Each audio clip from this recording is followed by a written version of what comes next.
this is basically how I was taught how to my back look like this, but because I use this for like scarves and stuff like that, I need for my back to look cleaner than this. I don't like these loops hanging like that. This right here is not a good thing. So I found a way to make it look less distorted, more clean cut, and the mirror version of our front. So if you're making a scarf, the best thing to do is to have it look presentable. So, and it also, when you drag your yarn like this, it kind of pushes in the middle, and we want to eliminate that. We want to eliminate all of this, and make it like this.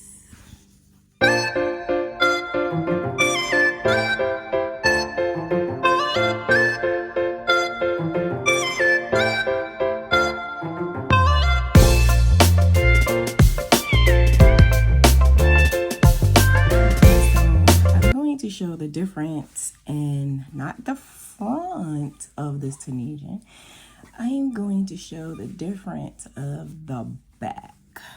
So this is so I'm going to do a mini version of the same pattern, and I did my first foundation as well as the first row, and I'm going to add my first color, and here is my second color. So I have all my, if you use bobbins, I don't, but if you use bobbins, have them ready. And I need another background color, which is the gray. So basically I'm going to do a smaller version of this, so it's going to be light pink, dark pink, light pink, and then the gray on the side and the gray on this side. So that's basically what I'm going to do. Start off with this color. I'm going to add it. So we're going to do basic Tunisian crochet. I want a long enough tail so that I could crochet it, not crochet it, well, Tunisian crochet it, so that it does not come apart. So as you see, when I'm going into the slits, I'm pulling my tail forward and backwards, right? And then I'm going to stop, and I'll handle the rest when I get to the next row. But I don't want it to be in my way. So if I were to put this up like this, it would basically be in my way, and I will have to add the next color, and this will still be up. So the best thing to do is to leave it down, and then I will weave it in when I get to the next row, right? So let's add the next one, next color. We're going to do 4 of the darker pink, and we're going to do the same thing. 1. The next one, go in, right? And we don't want the same thing to happen, so we're going to leave that to the back, and boom. And then we're going to add the other pink. The other pink.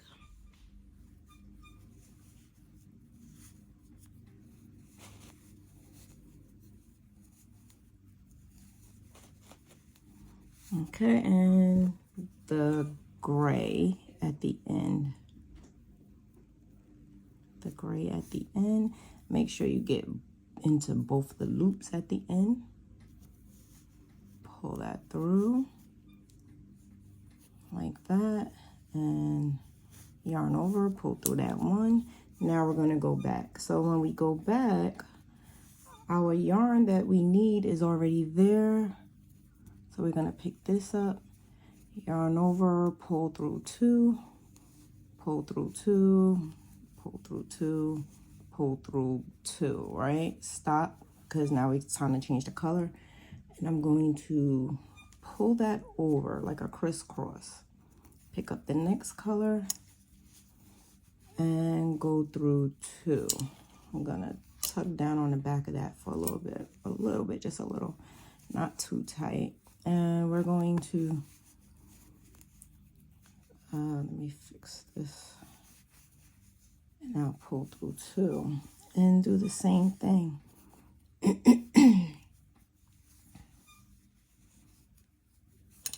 Pull down on that color, yarn over, pull through 2.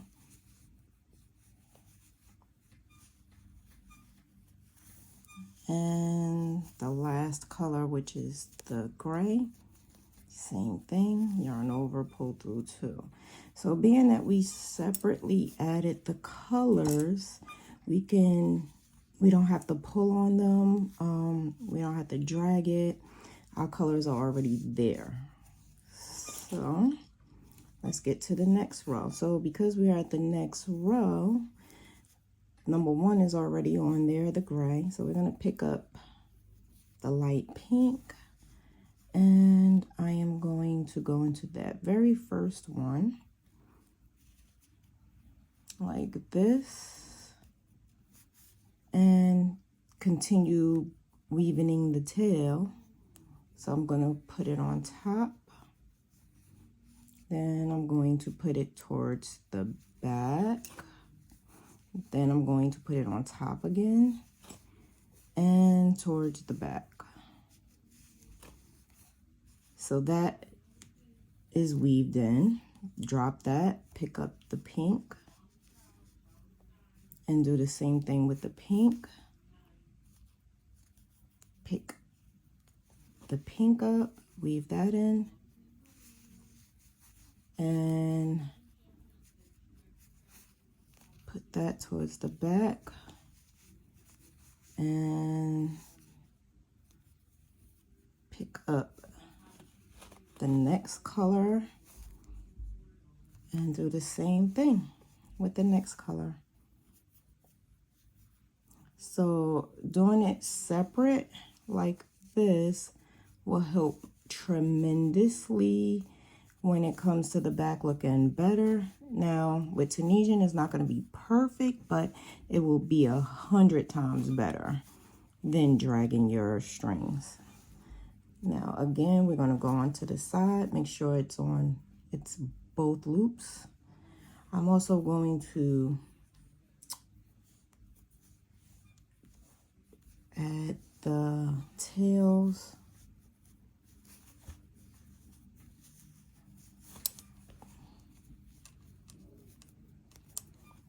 Okay, now cross it over so that when I get to the next color, crossing it over will lock it in a little, and pull down on that a little. Now pull through 2, pull through 2, pull through 2. Now cross this, pull through 2, pull down on that a little, pull through 2, pull through 2, pull through 2.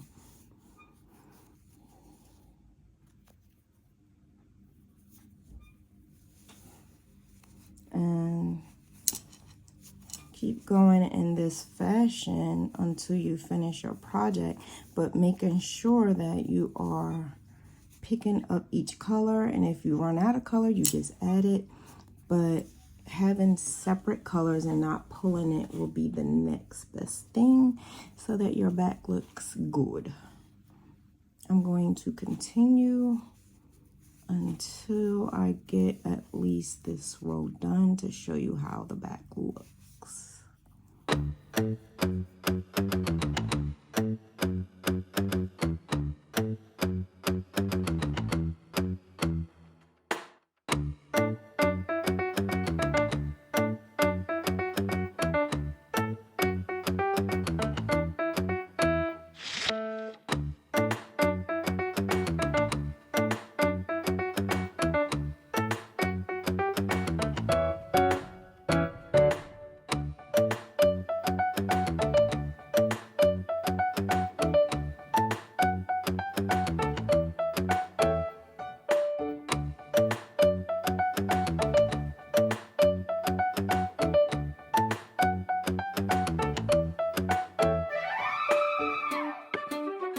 Okay, so I got that, but now we have to change the colors. So because we have to change the colors, let's see how we could do that. So I am going to take the light pink and pull it over. Okay, so I'm going to put this pink over here like that on top of my hook, all right, because we're going to change it. Now I'm going to take the dark pink, pull it through like that, right?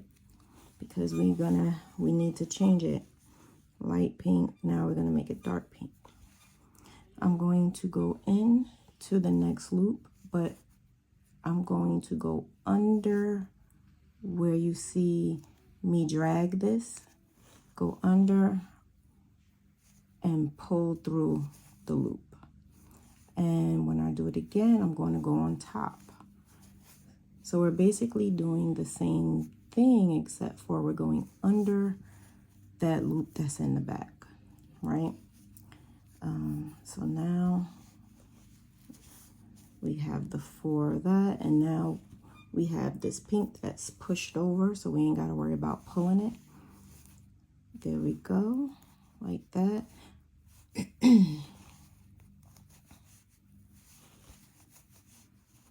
And now we need this pink like that.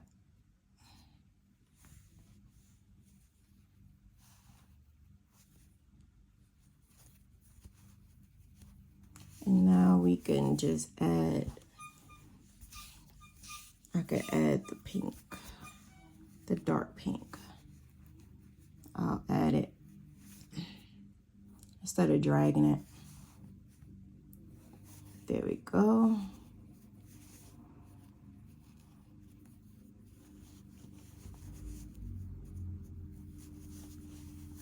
Put that to the back.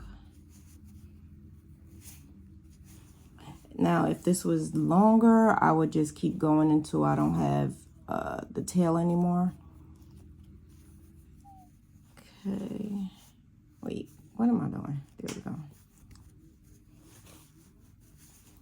Yarn over, pull through 1. Now it's time to pull through 2. So we're gonna yarn over, pull through 2. Pull through 2.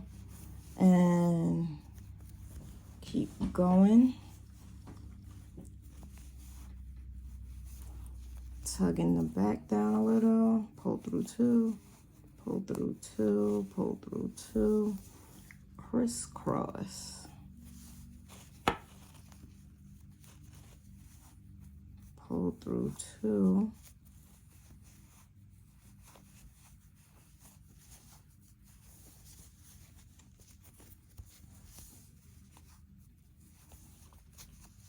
There we go.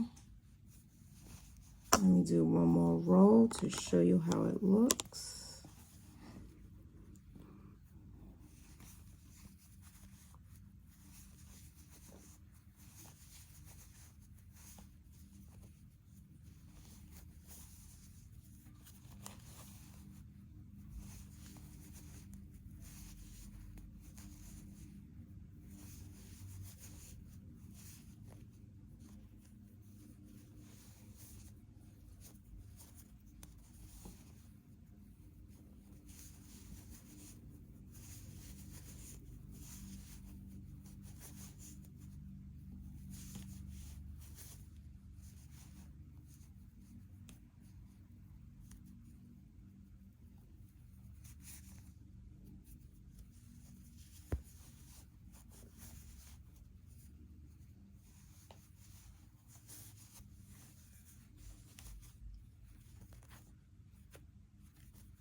So now that I finished that row, this is how it looks in the back.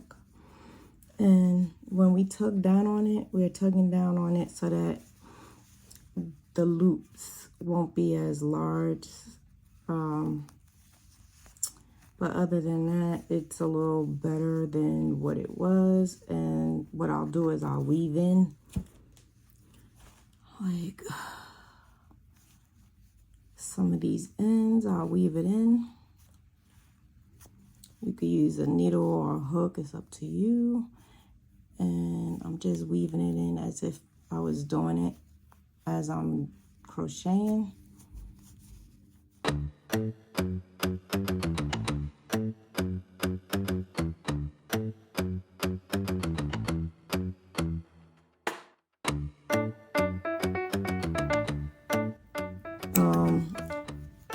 If this is a scarf or whatever I'm making, I will usually wash it first and let it sit for a little and then cut.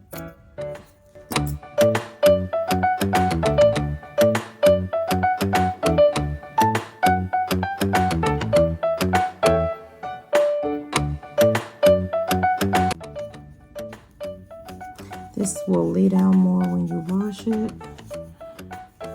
And yeah, so once I keep going up and up, I'll just make sure I weave in as I go, and just making sure that everything looks neat.